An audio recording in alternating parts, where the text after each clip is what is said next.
নির্বাচনকে বাধাগ্রস্ত করতেই মাজারে হামলার মতো ঘটনা ঘটানো হয়েছে এমন মন্তব্য বিএনপি নেতাদের। তৌহিদি জনতার নামে নৈরাজ্য সৃষ্টি আন্তর্জাতিক চক্রান্ত বলেও মন্তব্য কোনো কোনো নেতার। শনিবার সকালে নয়াপল্টনে বিএনপির কেন্দ্রীয় কার্যালয়ের নিচ তলায় ঈদে মিলাদুন্নবী সাল্লাল্লাহু আলাইহি ওয়াসাল্লাম উপলক্ষে মিলাদ মাহফিলে সংক্ষিপ্ত বক্তব্যে বিএনপির জ্যেষ্ঠ যুগ্ম মহাসচিব রুহুল কবির রিজভী বলেন, হঠাৎ করেই কেন মাজার ভাঙা, লাশ পুড়িয়ে দেওয়ার মতো জঘন্য ঘটনা? তৌহিদি জনতার নামে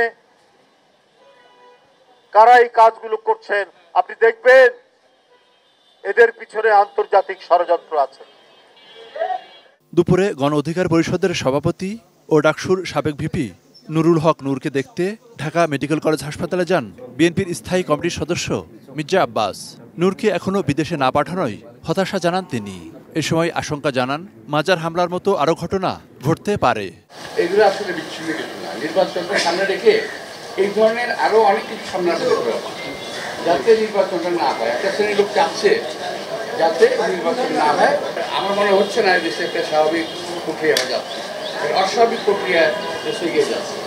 এ সময় গণ অধিকার পরিষদের সাধারণ সম্পাদক রাশেদ খান দাবি করেন, জাতীয় পার্টির অফিসে আগুন দেওয়ার ঘটনায় তাদের দল কোনোভাবেই জড়িত নয়।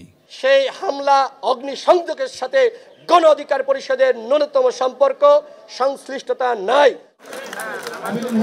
এদিকে বিএনপির প্রতিষ্ঠাবার্ষিকী উপলক্ষে বিকেলে ধানমন্ডি ক্লাব মাঠে ঢাকা মহানগর উত্তর এবং দক্ষিণের মধ্যে জিয়া প্রীতি ম্যাচের আয়োজন করা হয়। এতে প্রধান অতিথি হিসেবে ফুটবল ম্যাচের উদ্বোধন করেন বিএনপির স্থায়ী কমিটির সদস্য সালাউদ্দিন আহমেদ। প্রধান অতিথির বক্তব্যে তিনি বলেন, রাজনীতিতে গুণগত পরিবর্তন আনতে হলে ভালো রাজনৈতিক আদর্শের উপস্থাপন করতে হবে। ভালো রাজনৈতিক সংস্কৃতির চর্চা করতে হবে, লালন করতে হবে। তার মধ্য দিয়ে অতীতের ফেসিবাদী রাজনৈতিক অপসংস্কৃতি বিলুপ্ত হবে। অতীতের সমস্ত আদর্শ, অতীতের সমস্ত ফেসিস্ট ভিত্তিক যে সমস্ত রাজনৈতিক চর্চা রয়েছে সেটা বিলুপ্ত হবে। সকালে গুলশানে চেয়ারপারসনের কার্যালয়ে বিএনপি মহাসচিব মির্জা ফখরুল ইসলাম আলমগীরের সঙ্গে সাক্ষাৎ করেন পাকিস্তানের নতুন হাই কমিশনার ইমরান হায়দার। মনিরুল ইসলাম ইন্টু, 18 নিউজ, ঢাকা।